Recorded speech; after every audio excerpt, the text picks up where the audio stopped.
Malacanang assures that measures are being taken to mitigate the effects of the El Nino phenomenon. Communications Secretary Sonny Coloma said the Department of Science and Technology and Agriculture are on top of such steps. Yung pong DOST natin na in charge sa pag-asa at yung Department of Agriculture ay masinsin na nakikipag-ugnayan sa isa't isa para tiyakin na maiiwasan yung mga mapanirang epekto ng mga weather changes na yan o yung weather phenomena kabilang na yung El Nino.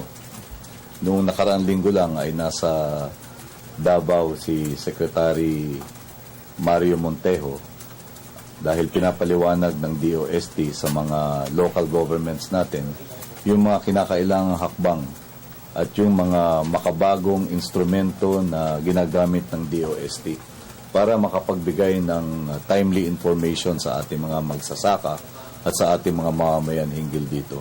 At sila ay nakikipag-ugnayan sa Department of Agriculture.